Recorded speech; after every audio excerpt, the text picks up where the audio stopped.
Greetings, YouTube. This is Yvette. Welcome to our channel where we are always fasting sometime during the month. We are currently on a fast.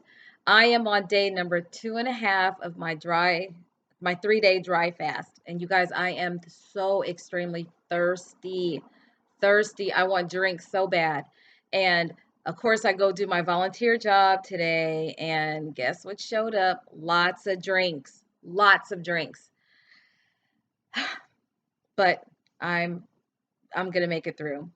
So I have this feed, or God has me doing this homeless feeding ministry because food just fell in my lap.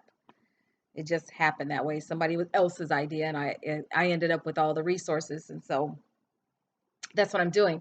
And so last night, remember we were talking about how we're on this fast and we're on this track with the kingdom and we know who we are and taking authority, all this stuff. And remember, everything's going on everywhere around us. Well, even though what I do at night for homeless people will go get the food during the day, sort it here at the house, go take it back out. Even though that uh, that I'm doing that and it's a volunteer position, I'm still getting a lot of flack. So you guys know I'm having problems at the place where I get the food, where there are people who are attacking me, other groups, not necessarily the facility, and they're going to the facility and trying to get me put out, not because I've done anything wrong. It's just they don't want, they're extremely upset that they are not in control of me. That's the issue. And so I'm taking the food out at night. So I'm already in a battle there. Last night, and it's just the enemy. I'm telling you, ain't nothing but motion from the enemy. So I go out last night, and the very first stop I did, I skipped it before because when I pulled up there before, they just kind of sat down and and just and I'm motioning them to come over. If you don't want to eat, I don't need to come up here because this is a waste of gas for me. So then last night I come, and there's this new person, and she's an older black lady, and she's sitting on the corner, and she's on, excuse me, on the curb, and she's smoking a cigarette, and the other people are up against the curb, but nobody else is hanging off the curb. This particular stop, I have to pull in and pull very close to the curb because there's a train, commuter train that comes in. We call it the Max here in Oregon, in the Portland area, and you have to be behind a white line. You can't cross that line when you're parallel parking. And so I always, because my vehicle's wider, I have to be very, very close to the curb. So I'm trying to pull in. This chick would not move. So I have to go up and be next to their camp to get them food. So when I get out, I said, "Are you serious about just staying in the street?" And I'm trying to park.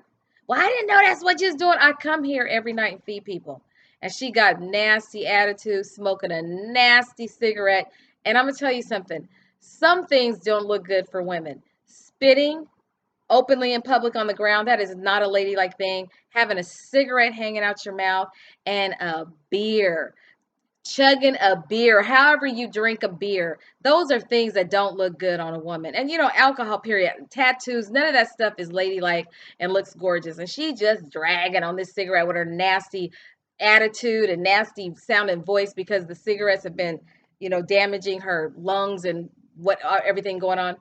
In any case, I get out and I'm feeding people. And I'm saying, yeah, I'm coming here. I'm trying to get you guys food. I said, I can't get everything out because you guys are right here and I can't open the door. So I didn't even sweat that. So I let it out. One guy goes, well, you know what? You need to drink a beer. And I said, drink a beer? I don't drink beer. Drink a beer, why? You need to calm down. I said, calm down. I said, you know what? I come down here. I volunteer my time. I said, I spent so much time on this and I'm fighting for food for you guys. I said, to get down here and I have to also, tussle with you guys about me parking. I come here. Oh, I appreciate, then he changes an attitude. So I don't know if he's doing this for the sake of this woman who was different, this new chick. I don't know what he was doing, but I feed him, and it's very easy not to do the stop. So I'm going to go there tonight. So I end up feeding them, and the black lady, she just kind of stays there, this mean old lady, I guess because she knows she was wrong. And so she was, too embarrassed to ask for something. I say, ma'am, would you like something to drink? Would you like a soda? Yeah, yeah. So she takes a soda. Then she sits there. She's not touching the food. I said, would you like to grab some things to eat? And so then yeah. So I realized that we need to go above and beyond the call of duty to extend grace to people, even though they do stuff that gets on your nerves. So then after that, I'm at this situation, the same stop, a girl comes up and I said, "Hey, uh, would you like to get something? Can I get you something to drink? Would you like something to drink? Hey, sweetie, would you like something?" And I motioned to her 3, 4 times. She steady ignores me and she goes and talks to some other guy who had already came up and got food. She's just having a conversation with him. Obviously, she doesn't want food. So remember, when I'm first starting my stops, these totes I'm putting food in and drinks in, they are heavy. So I'm dragging the thing out of the car, throwing it back up in the car, and I'm loading everything up. And when I first start my route, I have them stacked too high. I mean, 2 totes high. So it's a lot of effort in my back and my shoulder. It's just a problem, okay? Because I've already had some issues going on over here anyway. So it just aggravates part of that stuff. Okay. So I put all that stuff back, and then here she comes around asking me for some food. And I said, "Now, why didn't you come over when I motioned for you 4 times and I had the food out? Why didn't you come then?" "Well, because I was talking to him." I said, "You know what? I'm not going to take this back down because it's too much work for me." I said, "It's a lot." And I go through and I tell her how much it is, because I realize that some people think that, when you do this, that's all you do. I mean, I think they feel like their situation is worse than yours. So they have a right to have you wait on them. And it's really not that way. Out of the kindness of my heart and what God has me doing, I'm doing this for you. And I didn't appreciate it. So I told her, "No, not this time." I said, "Next time you see my vehicle," I say, "you come up when I have food." Now, there are some stops I do where people have to watch stuff, because if you don't have somebody watching your stuff, people will run up and steal your stuff. These guys, it's so cutthroat on the street. It's so cutthroat. So there's another stop I go to. So here's how you get good behavior out of kids. You thank them for doing something that you want them to do. You reward the behavior you like to see. So for these people, I want them to come to the car when I get there, because I have so many stops to make.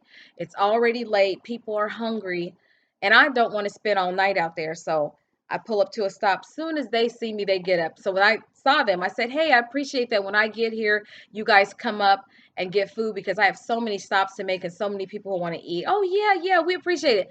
That's the kind of appreciation I like to see with my people. So tonight was different. I mean, last night was different. Plus some of my regular stops, because this is the first part of the month and everybody got their food stamps and their money, whatever they got. There are a number of people who are doing drugs or they are drinking. And so there were some men that I give food to, and I've been doing this for a while. They were drunk. And I did not appreciate the behavior. I didn't appreciate the language. And I let them know that. And we had to rebuke Satan and put Jesus on them. When those guys sober up, I'm going to tell them, I'm going to have a personal conversation with them about their behavior. One guy was harassing another lady that I feed, and her name is Leisha. And Leisha causes so many problems. She has only one arm, and I think I don't know if her forearm has been cut off or she's born that way, but she only has use of one hand. She only has one hand. And this guy, and a lot of times she keeping up so much mess. Leisha be drinking, but she was not doing anything last night. She was being very nice. As soon as she comes to my truck, this guy starts going off, the drunk guy, yelling and screaming at her. He called her the B word. I mean, he was doing stuff that was not okay. And I was like, "You stop talking to her like that. She's not bothering you." "I don't want her over here." Nobody likes to have her sleep around them because she keeps up so much ruckus in the night. "She got to go around the corner." So I finally said to her, I said, "Alicia, would you just go around the corner? I'll give you an extra juice." So I gave her extra orange juice. She goes around the corner. And then he goes around there and started calling her more names. I said, "No, you leave her alone." She went over there. So, these guys act like kids.